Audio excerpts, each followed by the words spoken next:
श्री गणेशाय नमः। मकर संक्रांति का पर्व देश भर में धूमधाम के साथ मनाया जाता है।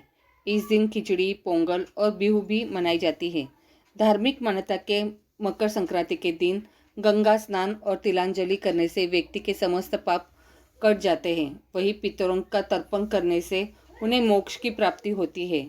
कालांतर में राजा भगीरथ ने अपने पूर्वजों को मोक्ष दिलाने हेतु कठिन तपस्या की थी। उनकी तपस्या से प्रसन्न होकर माँ पार्वती धरती पर गंगा रूप में अवतरित हुई।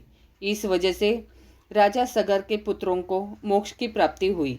साथ ही कई अन्य पौराणिक कथाएं प्रचलित हैं। आइए जानते हैं एक कथा। सनातन धार्मिक ग्रंथों में निहित है कि दैविक काल में भगवान श्री हरि का धरती पर अवतरण हुआ था। उस समय वे कपिल मुनि के रूप में धरती पर अवतरित हुए थे। कालांतर में भगवान गंगा सागर के समीप आश्रम बनाकर तपस्या करने लगे। उन दिनों राजा सगर की प्रसिद्धि तीनों लोकों में थी। सभी राजा सगर के परोपकार और पुण्य कर्मों की महिमा करते थे। यह देख राजा इंद्र बेहद क्रोधित और चिंतित हो उठे। स्वर्ग के राजा इंद्र को लगा कि अगर राजा सागर को नहीं रोका गया तो वे आगे चलकर स्वर्ग के राजा बन जाएंगे। यह सोच राजा इंद्र ने राजा सगर द्वारा आयोजित यज्ञ हेतु अश्व को चुराकर कपिल मुनि के आश्रम में समीप बांध दिया। जब राजा सगर को अश्व की चोरी होने की सूचना मिली तो उन्होंने अपने सभी पुत्रों को अश्व ढूंढने का आदेश दिया। जब कपिल मुनि के आश्रम के बाहर अश्व बंधा दिखा तो राजा सगर के पुत्रों ने कपिल मुनि पर अश्व चुराने का आरोप लगाया। यह सुन कपिल मुनि क्रोधित हो उठे और उन्होंने तत्काल राजा सगर के सभी पुत्रों को भस्म कर पाताल भेज दिया। तब राजा सगर को यह बात पता चला तो वे कपिल मुनि के चरणों में गिर पड़े और उनके पुत्रों को क्षमा करने की याचना की।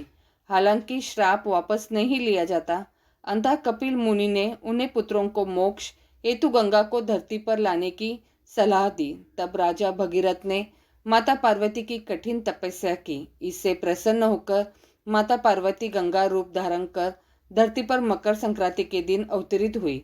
जब राजा सगर के मृत पुत्रों को गंगा का स्पर्श हुआ तो उन्हें मोक्ष की प्राप्ति हुई। चिरकाल में मधु और कैटभ नाम के दो दैत्य थे जो आसुरी प्रवृत्ति के थे। इनके अत्याचार और दुख साहस से तीनों लोकों में हाहाकार मच गया।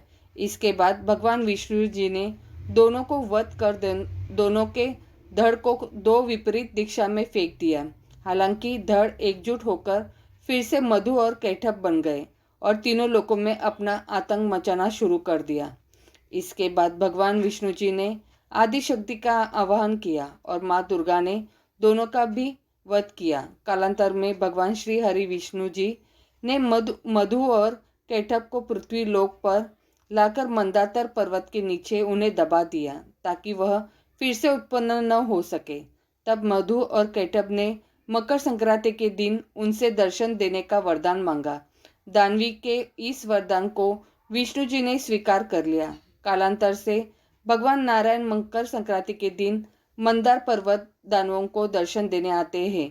इसके अलावा सूर्यदेव एक माह के लिए मकर संक्रांति के दिन अपने पुत्र शनिदेव के घर आते हैं।